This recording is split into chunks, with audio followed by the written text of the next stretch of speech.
the HAWE Tech Podcast.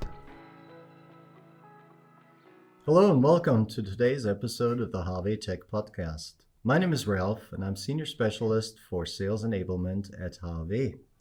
My guest today is Lucas. Welcome, Lucas. Good to see you. Hello. And Lucas is a product specialist for mobile hydraulics at HAWE. But you're not here in that role today because in your spare time, you are a volunteer in the volunteer fire department. And so you have to deal with hydraulics in a different way, I understand. So that's why we're talking today, because we have the question, do you know which hydraulic rescue equipment is used by firefighters? So I'm curious to hear about that. Yeah, that's right. First off, thanks for the invitation. I'm glad that I can talk today about this topic with you. And yeah, maybe you have already seen such rescue devices somewhere in the TV or in videos. Most common hydraulic rescue devices are the hydraulic cutters and spreaders. And with these rescue devices, we are able to cut through solid material or also to spread open metal parts apart. Yeah, I'm familiar with some of those from America, the Jaws of Life, for example. So how do these hydraulic rescue devices work? Tell us more about it, please. Well, if we break it down, it's quite simple. So we have the mechanical part, so the housing of those rescue tools, and at this housing we have attached either the cutting blades or the spreading arms. And as the name already suggests, we have also an hydraulic system which provides the oil and the pressure for the rescue devices. And the hydraulic system mainly consists of a pump, a directional valve, and a cylinder which pushes those cutting blades or the spreading arms apart. Okay. And what do you use that for in practice here? Well, we mostly use it to cut heavy or solid materials like the B-pillar of a car, for example, or also to spread open jammed and deformed doors. Okay. Now, why are hydraulics used for this task? Well, as we already know it from our other tech podcasts, the main and big advantage of hydraulics is the high power density. So we can generate a huge force in a relatively small space. And this is also what we need at those rescue devices, because they are mostly carried, held, and operated by one person. So they shouldn't be too heavy and too big. And with this high power density of the hydraulics, we can design it quite small and compact and lightweight. Yeah, this helps us to operate it more easy and still generate forces of up to 1,000 kilonewtons, which is equal to 100 tons. Wow. And yeah, with this set, we have also the other advantage that hydraulics are relatively easy to operate. So you have either a slider or a knob where you can open, close those spreading arms and cutting blades, or stop the whole motion. Okay, it sounds quite simple, but I'm sure not everyone is allowed to work with these devices. Is that correct? Yeah, that's correct. So if we are at the firefighting operation, you have to know what to do, because there are people's life at stake. So basically, each firefighter has to go through a special training where you learn the theoretical knowledge of those, how to use those devices, but also we have exercises and practical training to practice how to operate safely and efficient with those rescue devices. And because if we cut into a vehicle, we have to know how to do it properly. Otherwise, we do not only endanger the occupants, but also ourselves. Okay.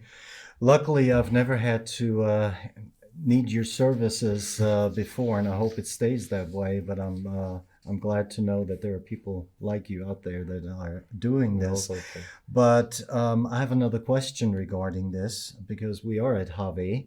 Um, how do we get involved with the equipment? Because we don't build complete equipments, or am I missing something? No, you're right. We are not building the whole equipment, but most of the manufacturers of these rescue devices are our customers. Okay. Well, can you give us some examples of what they buy from us? Well, it basically depends on the concepts of those rescue devices.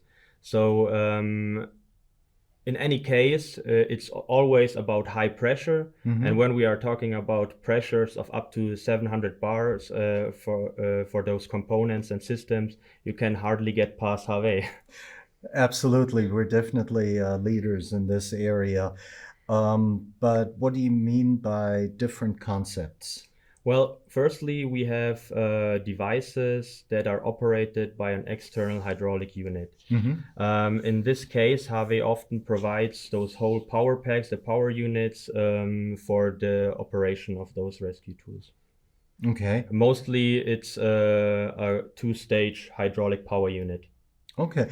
I remember we once had this in a podcast with Sarah. She was talking about low volume flow and high pressure, switching to high pressure and low volume flow to achieve speed and power with less drive power. And what is the other concept? Well, in the other concept, you mainly power those rescue devices by a rechargeable battery.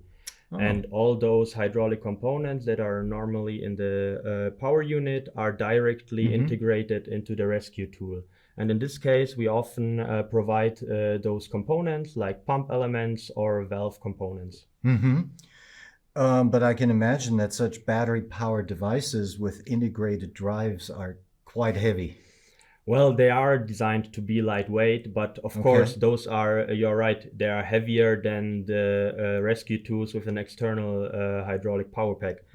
But they are ready to use immediately, which helps us also when we have an accident site where you can't get really close to with the firefighting truck.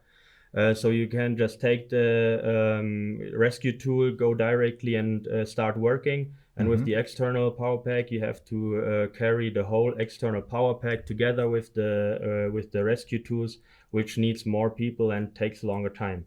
And also, we do not have the hoses lying around on the accident site, which is also an advantage. Okay, so I would guess that the trend is going towards battery-powered devices. Well, not necessarily. Of course, those external power packs have also their advantages. We have a much higher power with those external power units, and we are also not limited by battery capacity, so we have a much longer working time with those. Makes sense. And one other big topic is the noise generation. So when we are working at the accident site and with an external unit, it is mostly a little bit further away. So we do not have the noise generation at the accident site. So this helps us with the communication on the accident site. Okay, that makes sense. That's quite exciting. Are there other rescue tools besides the cutters and spreaders that you want to tell us about? Yeah, there are also rescue rams, for example, which are used to push vehicle parts apart or enlarge some openings or also brace components. Well, that's quite a repertoire. I assume with the external unit, I can also operate different devices? Yeah, that's right. That's also an advantage. For example, we have a cutter and a spreader always attached to the external hydraulic power unit, so they are also ready to use. But if we need a rescue ram, we just have to couple it with the quick coupling, and it is immediately also ready to use. Wonderful. And thanks again for your service. I'm No problem. glad there are people like you doing this. I'm going to summarize for our audience real quick what we just heard, and you correct me if I miss anything. So firefighters work with hydraulic rescue shears, spreaders, and rams. The equipment works at high pressure, you mentioned around 700 bar, and can be powered by an external power pack or an internal battery-powered hydraulic drive. So the battery-powered ones are more mobile and quicker to use. Appliances with an external drive are more powerful and not limited by the battery life. Is that correct? Yeah, that's basically right. And HAWE, of course, supplies components and systems for all those appliances. Yeah, we definitely have to mention that. After all, this is a HAWE Tech Yeah, podcast. that's right. So well done. Thank you very much for being you. here today. I enjoyed it. Me too. And thank you very much for watching and listening to this podcast. If you're interested, in 14 days, we'll have our next one. And we look forward to seeing you. Until then, goodbye. Bye.